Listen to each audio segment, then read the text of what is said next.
ఈ ప్రభుత్వానికి అత్యంత ప్రాధాన్యతలో విద్య వైద్యం ఈ రెండిటికి హైయెస్ట్ ప్రయారిటీ కింద మేము ఫండ్స్ దాదాపుగా ఇప్పుడు 11,500 కోట్లు ఈ రంగానికి రాష్ట్ర ప్రభుత్వం బడ్జెట్ కేటాయించింది ఒక సంవత్సరంలో 21,500 కోట్ల రూపాయలు విద్య కోసం కేటాయించాం.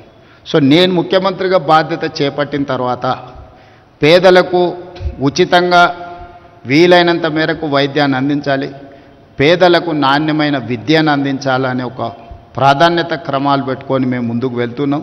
ఇందులో ఏమాత్రం అవకాశం ఉన్నా మీ సమయాన్ని మీరు కేటాయించుకుంటూనే ప్రభుత్వం చేపడుతున్న కార్యక్రమాలకు కూడా మీ వంతు సహకారం ఉండాలి. నేను ఈ వేదిక మీద నుంచి రాష్ట్రంలో చదువుకున్న డాక్టర్లందరికీ నేను ఒక విజ్ఞప్తి చేస్తున్నాను. సంవత్సరంలో ఒక్క నెలైనా ప్రభుత్వ ఆసుపత్రులలో పనిచేయండి. 11 నెలలు మీరు మీకు నచ్చిన ప్లేస్లో మీకు నచ్చిన జీతం తీసుకొని మీకు నచ్చిన లైఫ్ను మీరు లీడ్ చేయండి. సోషల్ రెస్పాన్సిబిలిటీ కింద సంవత్సరంలో ఒక్క నెల ఎక్కడైనా మీకు ఏదో ఒక హాస్పిటల్లో ఒక నెల రోజులు డాక్టర్లు సమయం కేటాయించి పేదలకు వైద్యం చేస్తే డెఫినెట్గా you will get that pleasure.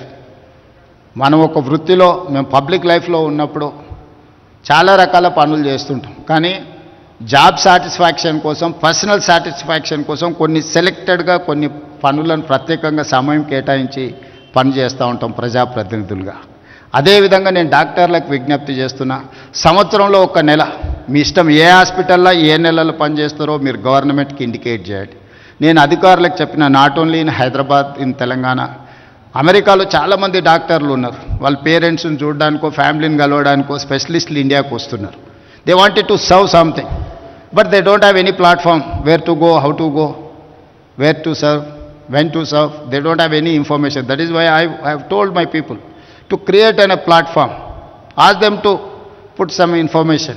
వాళ్ళు ఎప్పుడు మన దగ్గరకు వస్తుండ్రో, ఏ సమయం ఇవ్వగలుగుతారో, కనీసం ఒక 1 వీక్ ఇచ్చిందంటే ఆ 1 వీక్లో నిమ్స్లోనో ఉస్మానియాలోనో ఎక్కడైనా స్పెషలిస్టులు ఆ పేషెంట్లను అడ్రస్ చేస్తే వాళ్ళు అట్లీస్ట్ ఫిజికల్గా ఒకసారి చూస్తే తర్వాత ఆన్లైన్ అయినా వాళ్ళు అడ్వైజ్ చేయడానికి అవకాశం ఉంటుంది.